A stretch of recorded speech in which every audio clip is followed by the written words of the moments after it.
Mercredi 27 mars, bonjour à toutes et à tous, bienvenue sur Grand Littoral TV, votre chaîne d'information régionale.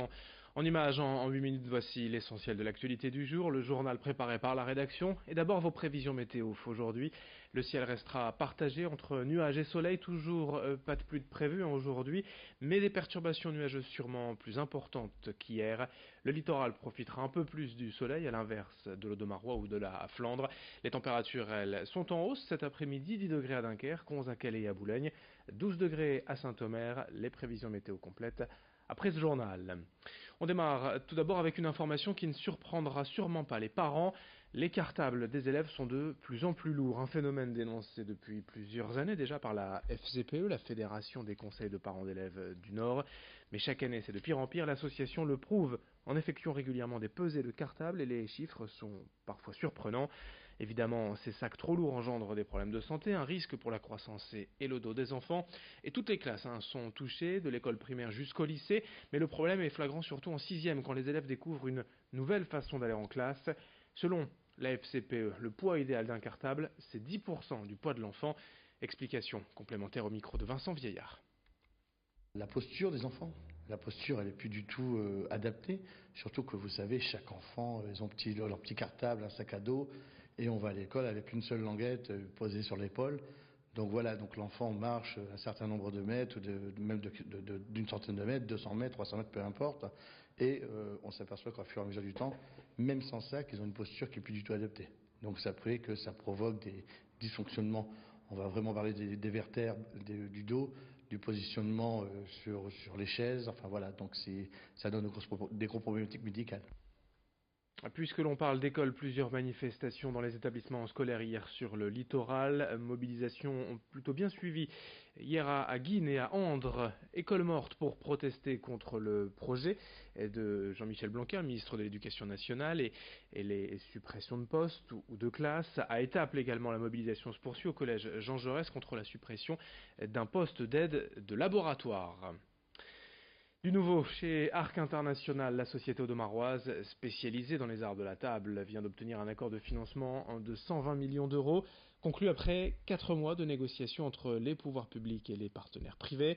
Cet accord doit permettre au groupe de retrouver de la stabilité d'ici 2 à 3 ans, mais n'empêchera tout de même pas 700 suppressions de postes.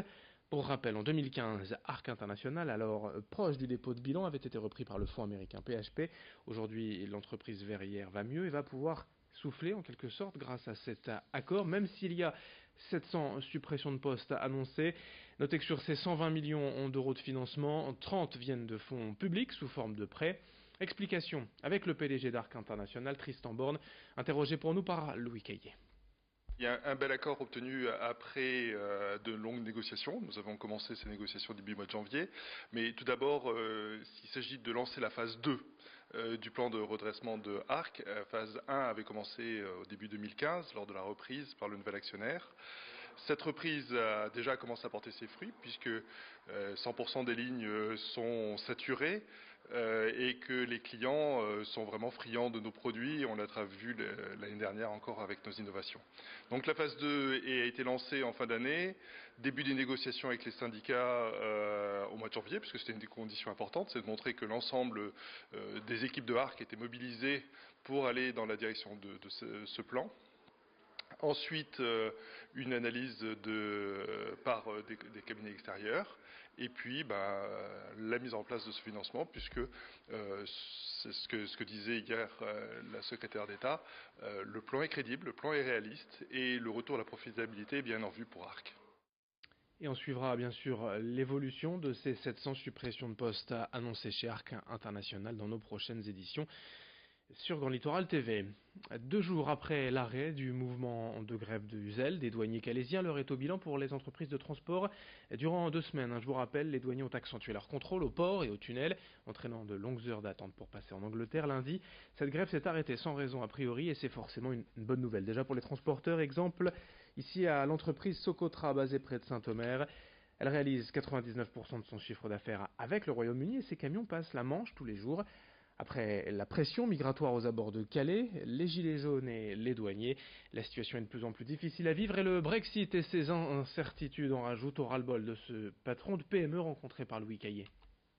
Chaque année, pendant certaines périodes, le transmanche est toujours pris soit par les douaniers là, dernièrement, les gilets jaunes, les clandestins. Donc le travail vers l'Angleterre est toujours compliqué dans le sens où le Calais est très vulnérable à cause du transmanche et c'est le premier moyen de blocage pour des gens qui ont envie de manifester pour X raisons.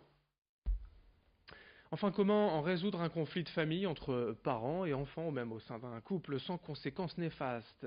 Dans le Nord, il existe aujourd'hui 7 associations agréées par le comité départemental de la médiation familiale. Elles interviennent pour aider à renouer le dialogue, priorité à toute solution face à un conflit. La médiation est d'abord un temps d'écoute, d'échange et de négociation permettant de prendre en compte les besoins de chacun. Chacune des rencontres reste confidentielle évidemment et l'objectif c'est de parvenir à une solution mutuellement acceptable pour le bien de tous.